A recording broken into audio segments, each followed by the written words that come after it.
J'ai toujours voulu bosser dans la musique. J'ai mis presque 10 ans à y arriver.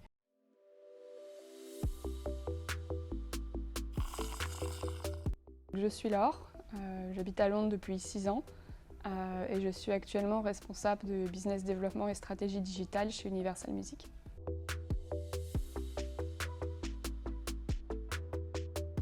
J'étais dans la promo 2012, j'étais à Rêve FM et j'ai aussi fait partie du ski club parce que c'est un truc que j'adore, le ski. Voilà, je viens de Lyon à la base et c'est un truc qui manque un peu à Londres. Et j'ai fait la chaire communication parce que je savais pas trop, je me suis beaucoup cherchée à l'ESSEC et finalement après j'ai fait la chaire média et entertainment. Et c'est là où vraiment j'ai adoré tout ce que j'ai fait, toutes les rencontres qu'on a pu faire au cours de l'année.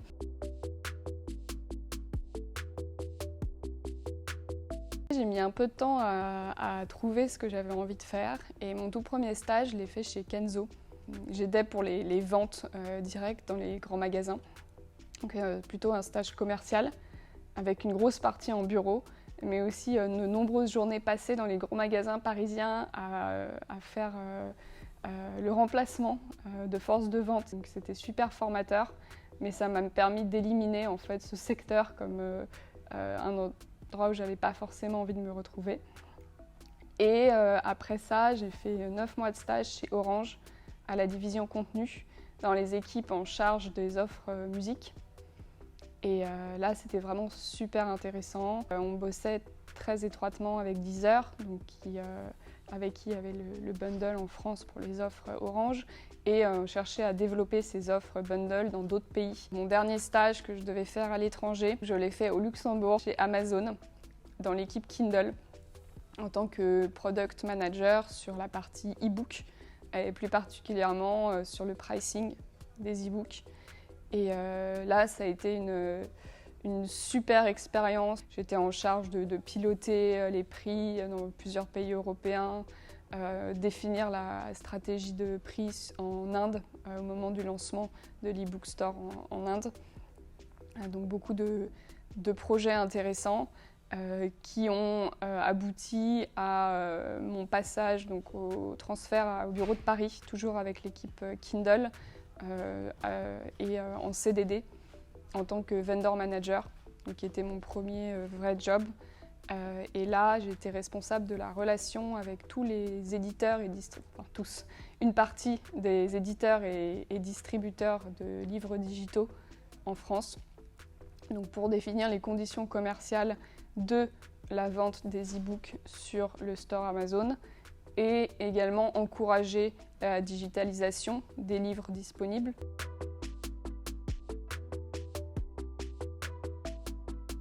Mon développement chez Amazon à Paris continue. 2 ans, pour des raisons personnelles.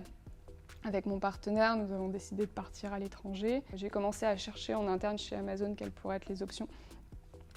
Et Amazon pour ça est vraiment bien fait, ça encourage énormément la mobilité interne. Et j'ai trouvé un poste chez Prime Video sur la partie TVOD, donc la partie VOD et achat de films et de séries télé, donc vraiment sur la partie transactionnelle plutôt que sur la partie streaming du contenu inclus dans l'abonnement.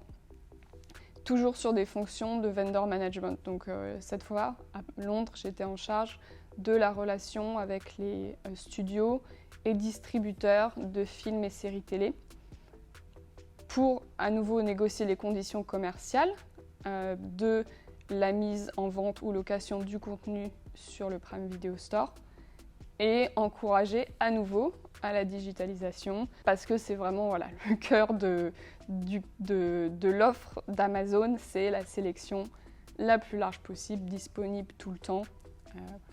J'avais avant un focus donc vraiment UK, développement d'une activité existante, et j'ai pu aussi faire l'expérience du lancement d'une activité en France, voilà, de par ma nationalité et mon expérience. Après quelques mois, je me suis dit, bon maintenant j'ai lancé ça, j'ai fait 5 ans dans la même équipe, j'ai un peu fait le tour. Et donc j'ai cherché à avoir de la mobilité. J'avais une petite opportunité en externe, par exemple chez Sony Music, un peu sur un poste équivalent à celui que j'ai aujourd'hui, qui finalement n'avait pas abouti. Et une équipe de Prime Video a fini par me contacter pour un poste qui s'ouvrait avec eux pour être responsable du partner marketing et du business développement, donc en lien avec l'application Prime Video et sa distribution sur des appareils tiers. Et je suis restée dans cette équipe pendant 1 an avant de quitter Amazon après presque 10 ans d'expérience là-bas.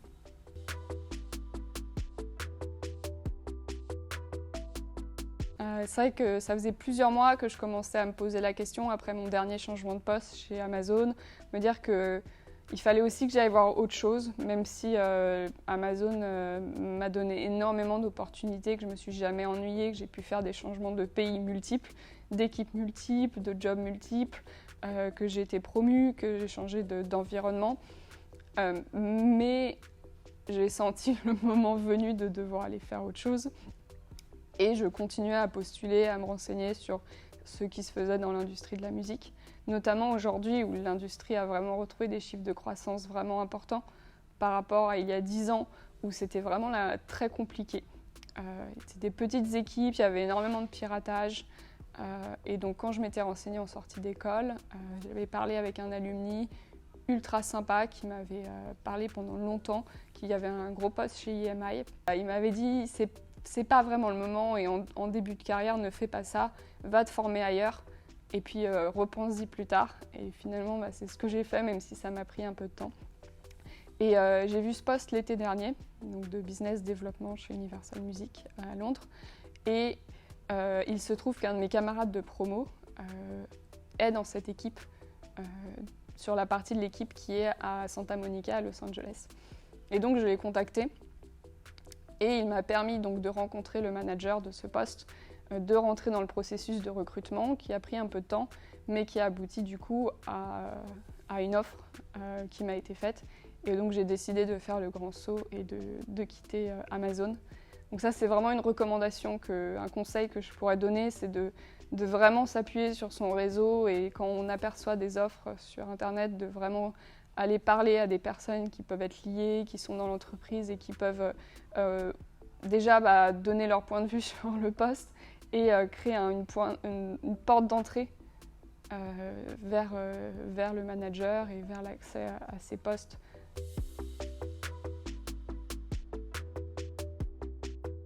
Alors moi, je m'occupe avec mon manager de Deezer, qui sont basés principalement en France, de Apple, et après de plus petits partenaires dans la musique classique, le fitness, les réseaux sociaux. C'est un nouveau métier, c'est une nouvelle industrie pour moi, c'est une industrie très spécifique. Donc le cadre, l'environnement des droits et de la gestion des droits est vraiment fragmenté entre de nombreux ayants droit, c'est très codifié, très légiféré. Et chaque pays a même ses propres lois et façons de procéder.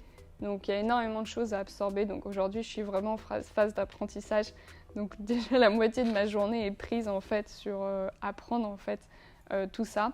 Derrière, quelle est la structure également des contrats avec les partenaires.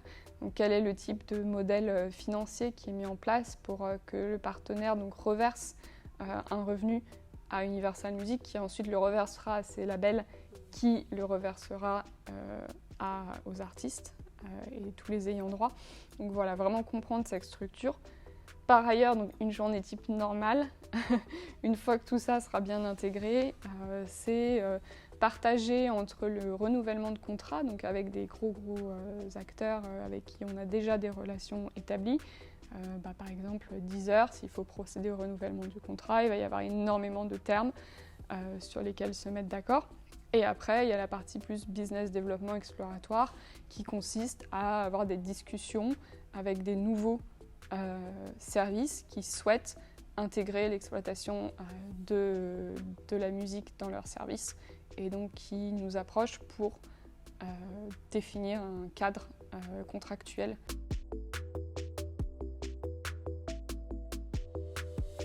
Je dirais de vraiment rester curieux ou curieuse et de vraiment pas envisager la carrière comme quelque chose de monolithique et linéaire, qu'aujourd'hui en fait déjà la carrière elle est super longue et qu'il y a énormément d'opportunités, il y a quand même peu de décisions qui ferment des portes et donc beaucoup d'occasions de pivoter, d'aller faire autre chose que les idées qu'on a sur ce qu'on a envie de faire, on peut en avoir plusieurs et peut-être qu'on pourra toutes les faire l'expérience de chacune au cours de la carrière. Donc c'est de vraiment ne pas se fermer de porte et de parler avec beaucoup de monde, notamment du milieu professionnel, pour acquérir des points de vue, de l'expérience. Et essayer, peut-être se tromper, puis retourner vers autre chose.